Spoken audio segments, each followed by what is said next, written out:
Welcome to Discover Virginia, the podcast that takes you behind the scenes of the incredible people, businesses, and stories that shape the Hampton Roads and Virginia community. Each episode, we sit down with local entrepreneurs, creatives, and change makers who are redefining what it means to live, work, and also play in this region. Now, let's explore, connect, and discover Virginia.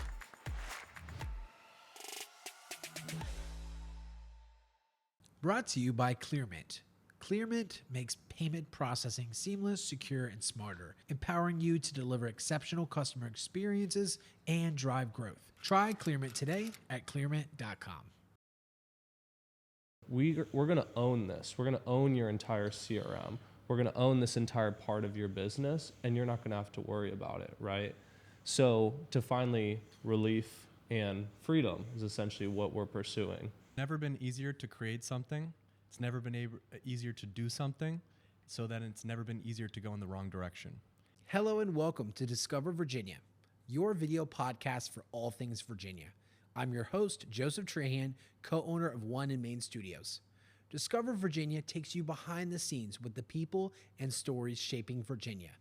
Each episode, we set out to discover something new about Virginia, whether it's a business, a cool piece of history, or a really good restaurant. So whether you're planning your next trip to the area or looking to learn more about the place you call home, this podcast is for you. Welcome back. It's me, but vertical. Here we are again, the Discover Virginia podcast.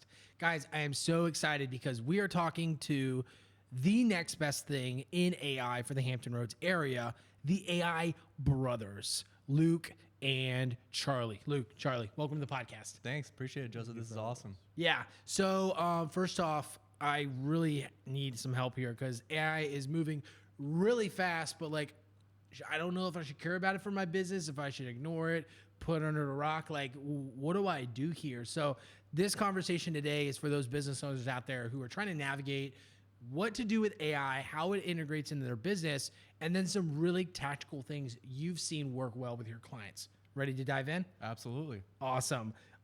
First off, how should we be defining AI or thinking about AI in our businesses in 2026? Yeah, so there's kind of two questions there, right? The first piece is what is AI in general?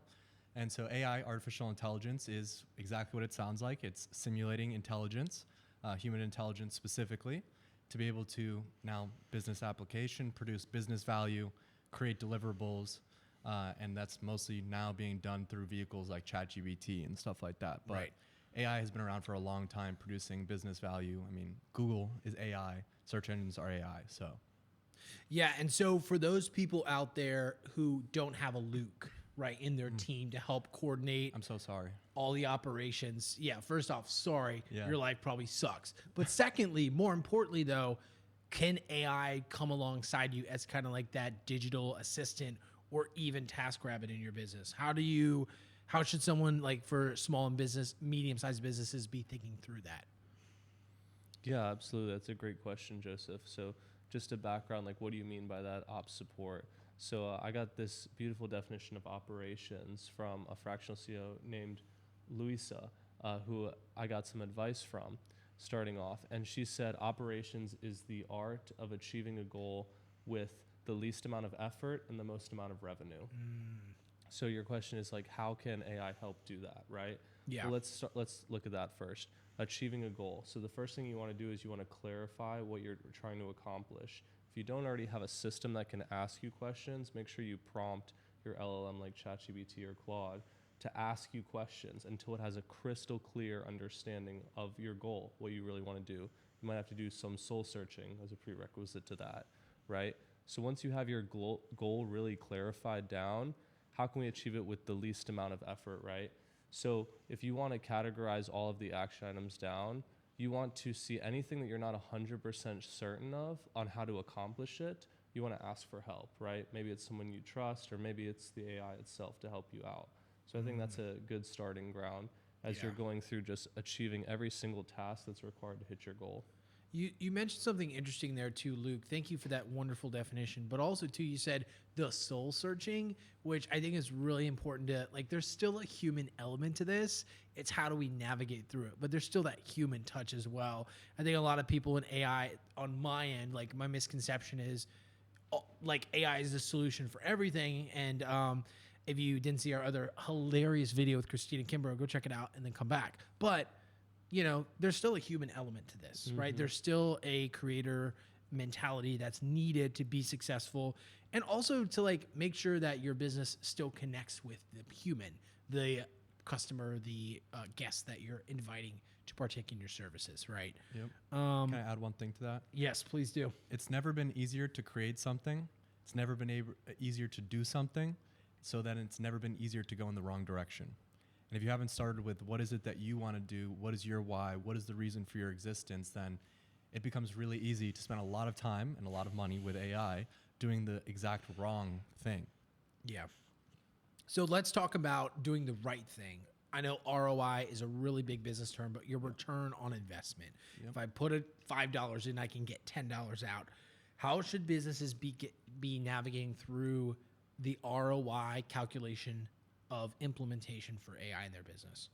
Yeah, I think it's a really hard question, and here's why. Most businesses are starting with AI like a tool for a one-off problem. They're like, hey, I'm just going to try this tool. I'm going to experiment. And it's the right. I need a flyer. Yeah. I need a flyer. So I'm going to make this AI flyer. There right? you go. There's the flyer. I'm going to send you one so you can have that. It's like, it's really easy to try these AI tools, and they're designed to be that way, right? And it's a blank canvas. You can do anything with them, which is fantastic, right? But if you actually think about what AI is designed to achieve, it's to streamline operations. So going back to why you need a Luke, because you need someone who's thinking operationally. And so if you're not starting with what are the operations of your company, what are the things that you're doing, it makes it very difficult to achieve ROI on AI because you have no way to measure what you were spending before. You might have like a loose measure like, oh yeah, we're paying someone 40 hours a week to do this job. But you don't actually know what the individual actions that they're accomplishing are doing to produce ROI. Yep. They're not connected to a goal. They're not connected necessarily to a project, especially in small businesses. Yeah. You got to connect your systems. I love the example of a restaurant because everyone loves it. Who doesn't love to eat? It's amazing, right? Great restaurants in Hampton Roads. Shout out. Yeah, shout out to restaurants in Hampton Roads. But the cook has to talk to the front of the house, the server, right? To know what to order, what to make. And if you just have a really good cook but no server, then obviously that chef's going to get tired out really quickly. If you have a server that is not a cook, no one's going to come to your restaurant because you don't have good food, right? Right. Very basic analogy, but that's what it sounds like you guys are working on specifically with your business, LogentIQ. Let's hear a little more about that, of how you're connecting those back-end systems to the front end to make sure that the business runs well and you can get people to not only transact with you, but continue to grow and scale. Yeah. You mind if I take this? So I think, the way to think about it is that most business owners, especially small business owners, when they're starting, as they're growing, they have a very clear vision maybe in their mind, but they haven't actually translated that into a plan, like an actual artifact, so to speak, or a document that outlines what it is they're trying to accomplish. And it could even just be week by week. Sure. Because especially as a small business, you got to be nimble. You got to be quick. You got to be able to pivot. You got to be able to find the right way, right? Yep. And so if you don't have that plan, being able to even divvy out that work to someone else becomes very difficult because you haven't spent the time to write down what it is that you're actually doing and what are the things that I'm going to do this week. So the core promise of Clairvoya, which is LogentIQ's product, is translating that vision that you have, the loose sort of ideas that you have, into clarity and the ability to then execute on that vision and easily delegate that to AI. So you got a business foundation and you now have the terms for growth mindset, how to develop that. Now comes in LogentIQ. How has this worked for your customers so far? Is there a specific case study you can point to that really best illustrates this? Because everything sounds good in theory, but does this actually work, help make businesses money? Absolutely. Well, I think, you want to talk about that or you want me to? You can start and then I'll jump in. Sweet. Yeah. So I think one of the things to remember too about operations is that a lot of our customers we're working with are the salespeople in their organizations. So we're taking time off their plate giving them time on their plate to return to what they're great at, which is making sales. And so one LogentIQ hour is approximately, we've been timing it internally, 8 hours of someone else's time. Wow. Yeah. Per week, per month that they get back? Every single day. Every single day. 1 hour of LogentIQ's time is 8 hours of any other person's time because of our platform. That's crazy. And that's including people who might be AI proficient. Like that is how serious we are about returning efficient value to our customers. So just to give you an example, we've been working with someone, we set up their entire, in 4 hours. We set up their entire CRM, got them probably 55 new leads into their CRM, designed a system for them to follow up with their customers, designed the value proposition to hand out for their main performing sales vehicle. So all of this work that she knew she had to do, she knew she had to do it, but she didn't have the support to get it done. Yeah. That is what we give. That is the promise that we give. Wow, that is incredible. It sounds like this really systematic process. So you put 1 hour into LogentIQ, you get 8 hours back. You're no longer running through all the tasks in your business. You're actually running the business versus letting the business run you. Exactly. How does that systematic approach really change the business process overall, especially when there's still a lot of things demanding your time, and now, on top of this, now you have to learn this new AI tool? You want to talk about that? Yeah, I think the main customer journey and customer experience we've seen is that most people move from not having clarity on exactly the highest leverage, highest priority action item, and even if they do, they might not know how much time it takes to solve that, or they might be hiding from it, right? Like, we can all see, like, everyone has been busy in their life, but not everyone's been productive, right? And especially with founders, you know what I mean? Yeah, business every does founder's not busy. equal productivity. Exactly. Right? Every founder's busy. I don't have time, I'm too busy, right? Well, it's like, what things did you do to move you to the next stage over the next week? So that's just the preface I wanted to add to that. When you asked about the transformation, I would say that the transformation that they get to experience is going from a lack of clarity to having clarity, hence the name Clairvoya, understanding this is exactly what I need to do in this order to move, to overwhelm. Oh my gosh, I'm already working 50 plus hours a week. Here's 50 more things to do. And this is actually what's important, but what am I gonna drop everything? Right. Am I gonna cancel my sales meetings and no. So now they're even more overwhelmed than before, right? And then that's when the ops support offer comes in. We're gonna own this. We're gonna own your entire CRM. We're gonna own this entire part of your business, and you're not gonna have to worry about it, right? So to finally relief and freedom is essentially what we're pursuing. You didn't start a business to work around the clock. You started it for freedom. Too many business owners are still using their time chasing leads, manually following up, answering the same questions, and trying to hold everything together themselves. That's where One in Main comes in. One in Main helps businesses build smarter systems using automation, customer communication tools, and AI-powered workflows designed to save time and support growth. The goal is simple: less manual work, better customer experience, and more time to focus on growing the business. Reach out today for a free strategy call to assess your business technology needs at oneinmain.com. Yeah. Wow. That is incredible. And just a really good testament to not only the work that you guys are doing here at Assembly here in Norfolk, but also just the impact it has on the local ecosystem as well. It's no surprise. It's no, secret that we're in a very hyper local business area. So there's a lot of things to buy. There's a lot of product, services, people out there. There's like some 12,000 real estate agents out there too. Yeah, crazy being a real estate agent. But all those things in mind. I want to talk about the elephant in the room, and that's the infamous Fable 5. Yes. Oh, Fable Joseph, thank you. 5. Yes. Brenner's going to get mad at me for grabbing the mic. Yeah. Fable 5.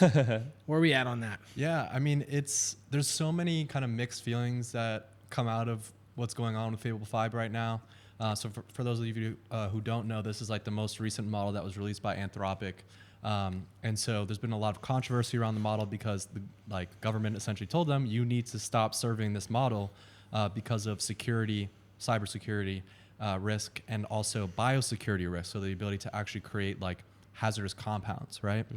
So first of all, just take that for a moment, but then take a step back and be like, wow, AI can do that. Yeah. AI can hack systems. AI can actually invent novel compounds that could be bio threats to other people. So take that in for a second. That is a major security risk. Yes, absolutely. That's a major security risk. And so the government essentially stopped them from doing that.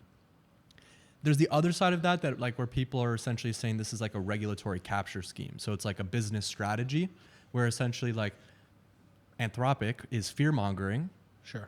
To be able to make it so that the government regulates them, so that it makes it harder for up and coming AI labs to be able to work on this kind of stuff. Because like it'd be very hard for a small company like LogentIQ to be able to get approved, our models get approved by a regulatory agency that we've never met.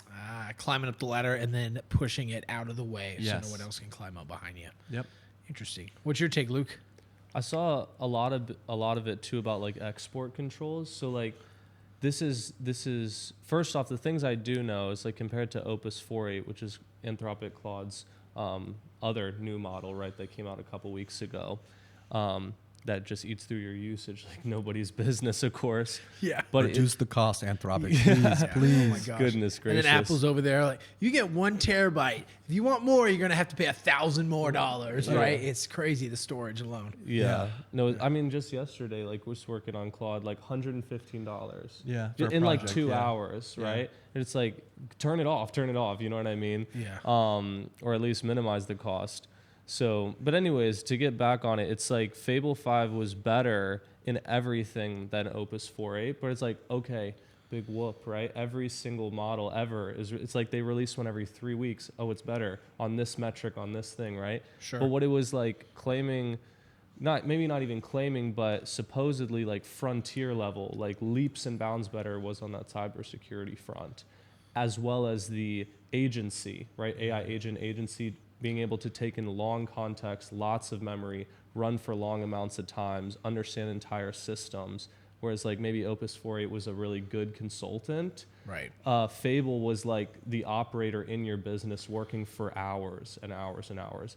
So I want to say that part was more proven. Now, if you want me to riff on it a little bit, I would say that I think there's so many things that could be the case, and I'm not saying what anyone, which I believe because I don't know enough about it, but what I think is interesting is it could be the government saying like, we need this technology. Like what about the stuff with Anthropic, the government pushing them, you have to use it in military, Anthropic saying no, we can't do that. So it might be something like that, right? The government saying, we need this, we don't want the whole world, other countries to have it, like shut it down so that we can keep it, right? Yeah.